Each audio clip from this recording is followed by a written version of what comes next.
आदाब नाजरीन, सुबह के वक्त का उर्दू खबरनामा लेकर मैं सबरीना महराज आपकी खिदमत में हाजिर। चलिए जी नजर डालते हैं अभी तक की चंद अहम। जम्मू कश्मीर के वजीर आला उमर अब्दुल्ला ने कहा कि हमारा मुल्क 3 नामों से जाना जाता है, भारत, इंडिया और हिंदुस्तान, और शहरी इसे जिस नाम से चाहे पुकार सकते हैं।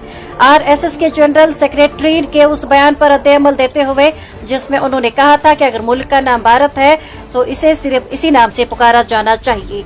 उमर अब्दुल्ला ने कहा, हम इसे भारत कहते हैं, हम इसे इंडिया कहते हैं, हम इसे हिंदुस्तान कहते हैं। हमारे पास 3 नाम हैं, जो नाम आपको पसंद हो उसी से पुकारे। असेंबली के बाहर सहाफियों से बात करते हुए उन्होंने कहा, ये आईन इंडिया है और रिजर्व बैंक ऑफ इंडिया है, ऐसा क्यों है, ये सवाल पूछा जाना चाहिए। अगर मुल्क का नाम भारत है तो क्या इसे सिर्फ इसी नाम से नहीं पुकारा जाना चाहिए। उन्होंने मजीद कहा कि वज़ीर आज़म के तैयारे पर भी भारत और इंडिया लिखे होते हैं। ये इंडियन एयरफोर्स और इंडियन आर्मी कहलाते हैं, लेकिन हम भारत के नुक्ते नजर से भी बात करते हैं। जम्मू कश्मीर पीपुल्स कॉन्फ्रेंस के सदर और हंदवाड़ा के एमएलए सजाद गनी लोन ने हालिया पेश किए गए जम्मू कश्मीर के बजट पर सख्त तनकीद की और इसे एक सियासी हरबा करार दिया है।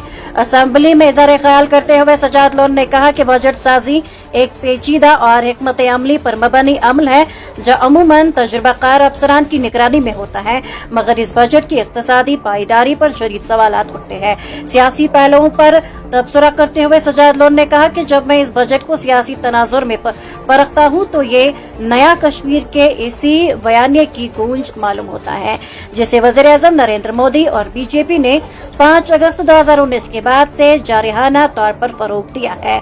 उन्होंने हुकूमत के तर्ज अमल में तजादात की निशानदेही करते हुए कहा कि यही वो स्कीमें और पॉलिसियां हैं जिन पर माजी में तनकीद की गई थी, लेकिन अब इन्हें इनकलाबी करार दिया जा रहा है।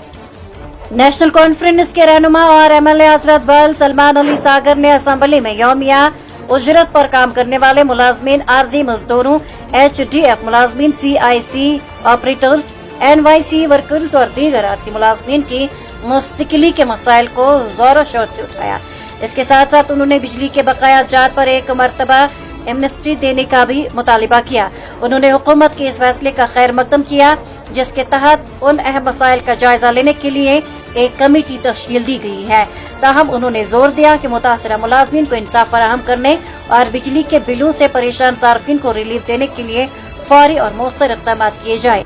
समाजी बुराइयों में इजाफे के बीच गुंडमाछर लोलाब में 16 साल दोशीजा पर तेज धार वाले हथियार से हमला किया गया जिसके नतीजे में वो जख्मी हो गई। तफसीलात के मुताबिक कुपवाड़ा जिले के गुंडमाछर लोलाब इलाके में मंगल की शाम तेज धार वाले हथियार से हमले के बाद 16 साल दोशीजा जख्मी हो गई। यानी शाहिदीन के मुताबिक 16 साल दोशीजा पर कुछ नामालूम अफराद ने तेज धार वाले हथियार से हमला किया जिसके नतीजे में वो जख्मी हो गई और उन्हें फौरी तौर पर इलाज के लिए सब जिला अस्पताल सोगाम लोलाब मुंतकिल किया गया। पुलिस ने वाकये की निस्बत केस दर्ज करके तहकीकात शुरू कर दी है।